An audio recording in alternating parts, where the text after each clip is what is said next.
Chavos, estamos el día de hoy aquí para resolver el apartado de historia de la guía de UNAM para Comipems 2022. Recuerda que todos estos temas los vamos a ver en el 15 Challenge en tiempo récord. En este curso veremos todo lo que te van a estar preguntando de una manera súper dinámica, súper rápida, súper entretenida, para que llegues preparado al 100 a tu examen. Si no has estudiado, pues esta es tu mejor opción. Y si ya estudiaste, también te va a servir muchísimo para que rectifiques y reentiendas temas y resuelvas dudas. Así que te voy a dejar por aquí abajo el número. Ahí puedes mandar un mensaje de WhatsApp y te vamos a dar todos los detalles de esta última formación del año para Comipems 2022. Pero bueno, vamos a las preguntas del apartado de historia. Y la 53 nos dice: una de las principales islas que dominó España como consecuencia de los viajes de exploración en América fue... Y tenemos varias opciones: Dominica, Martinica, Haití y Cuba. Recordemos que una de las principales, si no la principal isla que dominó España durante aquellos tiempos fue precisamente Cuba.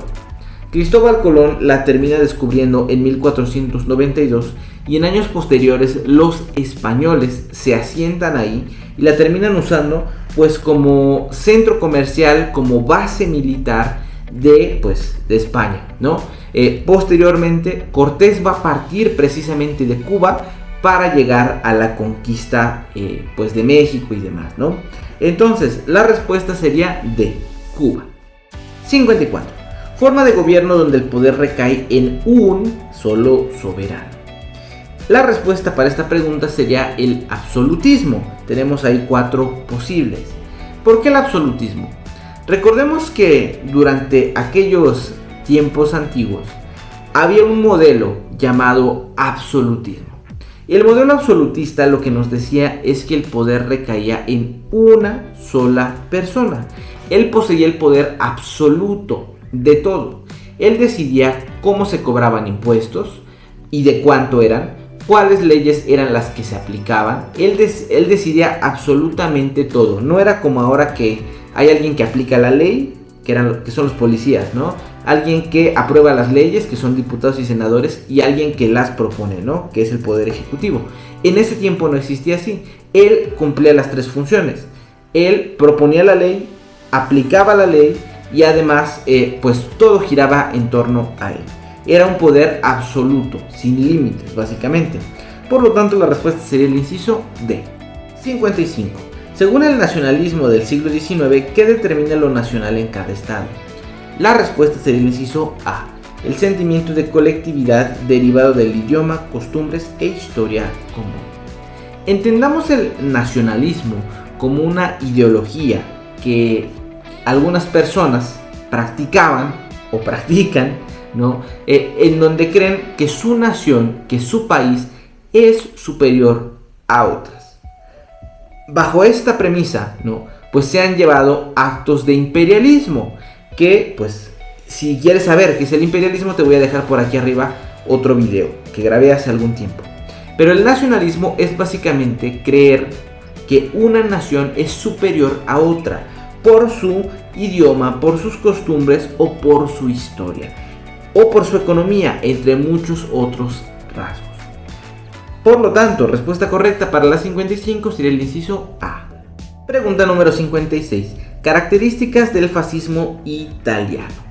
Ok, el fascismo italiano fue un movimiento político y una ideología política apoyada y cuyo líder era Benito Mussolini. Este movimiento era una ideología radical, extremista, violenta, antidemocrática y muy nacionalista. Veamos aquí cuáles son las diferentes características que el examen nos propone, de entre las cuales podemos elegir. La primera nos dice: ¿fomenta un sistema democrático? No, es automáticamente la 1, la descartaríamos, porque como te estoy diciendo, el fascismo era completamente antidemocrático. De hecho, castigaba a las personas que estaban en contra del partido de aquel momento, ¿no? 2. Destaca su nacionalismo radical. Esa sí podría ser la 2, porque sí hay un nacionalismo radical por parte de los fascistas, ¿no? 3. Tiene un carácter antiparlamentario. Es correcto. Como te digo, no es un sistema democrático, no es un sistema parlamentario. Básicamente es una dictadura, ¿no? Por llamarlo de alguna manera. Entonces, 2 y 3 sí podrían ser. 4. Justifica el racismo. Es correcto. No se destaca particularmente por el racismo, porque el fascismo no tiene un racismo tan marcado como el nazismo, ¿no? Pero pues por ahí se destacan algunos pequeños tintes. Entonces sería 2, 3 y 4. Por lo tanto, respuesta correcta sería 2, 3 y 4, inciso C para la pregunta 56. La A hace referencia a las hostilidades no frontales entre el bloque socialista encabezado por la Unión Soviética y las potencias capitalistas representadas por Estados Unidos de América después de la Segunda Guerra Mundial. Ok, recordemos que al término de la Segunda Guerra Mundial se destacaron dos bloques. Por una parte el bloque socialista y por otra parte el capitalista, ¿no? Del lado socialista encontramos a la URSS, a la extinta Unión Soviética, y del lado capitalista a Estados Unidos y sus respectivos aliados. Producto de ellos ahora es, bueno, desde aquellos tiempos se creó la llamada OTAN, que aún existe. ¿Cuál era la competencia que existía entre estos dos bloques? Pues bueno, entre la URSS como entre Estados Unidos existía una competencia porque ambas regiones o ambos países o ambos modelos económicos, ¿no?, se destacaran como el más importante por ver cuál era el modelo económico más boyante, si era el socialista o era el capitalista. Producto de ello comenzó una competencia en todos los sectores. En el entretenimiento lo llegamos a ver con películas como la de Rocky Balboa 4, por ejemplo. En los deportes, haciendo una apología a que la Segunda Guerra Mundial la habían ganado los estadounidenses, entre muchas otras cosas. Pero esta competencia se llevó a todos los rubros, menos a las armas. Competían en todo, incluso con la llegada del hombre a la luna, cuando Estados Unidos termina pues mostrándose como el mejor, ¿no? A este momento, a esta competencia se le llamó Guerra Fría. Guerra Fría porque a pesar de que era una guerra ideológica, nunca se llegó a las armas. Por lo tanto, 57 sería el inciso D. 58. Una característica económica del bloque socialista es que... Ok, la respuesta correcta sería el inciso B. Los medios productivos son propiedad colectiva. Recordemos que el socialismo en muchos de sus componentes y comportamientos es lo opuesto al capitalismo. México es un país capitalista, así como pues la gran mayoría del mundo. En el capitalismo nos encontramos con la propiedad privada, es decir, empresas que no son del gobierno, no son del Estado. Prácticamente todas las empresas son de carácter privado. Bimbo, La Costeña, no sé, Food, Coca-Cola, etc. Son empresas de alguien en particular, no son del gobierno. En el socialismo ocurre lo opuesto. El gobierno es quien administra los recursos y reparte de manera equitativa al pueblo para que todos ganen lo mismo. Característica que por supuesto no encontramos en el capitalismo. En el capitalismo cada quien gana lo que trabaja. Por lo tanto, la respuesta para la 58 sería B. Los medios productivos son propiedad colectiva de todos. 59. Ordena de mayor a menor importancia los cargos políticos que integraban la estructura del gobierno virreinal durante el siglo XVIII. Bueno, esta es bastante sencilla e incluso si no estudiaste la podrías responder. La primera, por supuesto, será el rey, la persona más importante. Luego nos encontraríamos con el virrey. Posteriormente nos encontraríamos con los cabildos y finalmente con las autoridades indígenas, personas que pues no destacaban particularmente por ser los más poderosos, pero pues eran considerados líderes por sus comunidades. Por lo tanto quedaría 1, 3, 2 y 4. Y la respuesta correcta sería el inciso A. Siguiente pregunta. El absolutismo ilustrado por los Borbones se caracterizó por A. limitar a la iglesia y centralizar el poder. 61. En el siglo XIX, las reclamaciones monetarias de ciudadanos extranjeros afectados por las guerras civiles de México dieron origen a conflictos internacionales. ¿Cómo? Ok.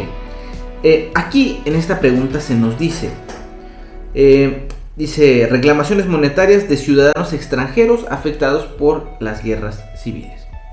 Esto seguramente ya te comience a sonar a algo que en algún momento escuchaste en secundaria, la llamada Guerra de los Pasteles, ¿no? Este pastelero, ¿no? Como cuenta la leyenda, ¿verdad? Pues era una persona, un comerciante, pues según cuentan, ubicados muy cerca de lo que actualmente es Tacubaya. Esta persona termina siendo uno de los afectados por los disturbios ocurridos en México durante la época. Así como él, muchos comerciantes que tenían aquí sus inversiones, sus negocios, etc., se vieron afectados por los movimientos y guerras en México durante esos tiempos. Eso hizo que pues básicamente perdieran sus patrimonios y que posteriormente enviaran un comunicado al rey de Francia en aquel momento para que éste les apoyara, forzando a México a que les indemnizara lo que habían perdido producto de estos movimientos. Este es un capítulo largo que por supuesto veremos en el 15 Challenge, pero a resumidas cuentas, lo que esto generó, lo que estas reclamaciones por parte de comerciantes terminaron generando, fue que Francia presionara a México e incluso se llegaran a instancias de declaraciones de guerra, teniendo el nombre de Primera Intervención Francesa, apodada popularmente como Guerra de los Pasteles. Pregunta número 62. La intervención estadounidense del siglo XIX fue la que más costos le trajo a México. ¿Por qué? Bueno, esta intervención es una de las culminantes en el centro del país, ¿no? Con la toma del castillo de Chapultepec, cuando los estadounidenses van avanzando hasta llegar a pues tomar la Ciudad de México, ¿no? Con Santana prácticamente huyendo del país, ¿no? Bueno, aquí la respuesta sería el inciso A. Perdió más de la mitad de su territorio, 2.400.000 kilómetros cuadrados, que son la parte norte del país, lo que actualmente es la parte sur de Estados Unidos, y agudizó su inestabilidad política. ¿Por qué? Pues porque después de que Santana había salido corriendo, ya no teníamos presidente. Respuesta correcta para la 62, inciso A. 63. Al aplicar los artículos 3 y 130 constitucionales que establecían el principio de laicidad en el país, Plutarco Elías Calles provocó. Bueno, aquí la respuesta correcta sería el inciso D. La guerra cristera, conflicto armado entre católicos y el Estado mexicano.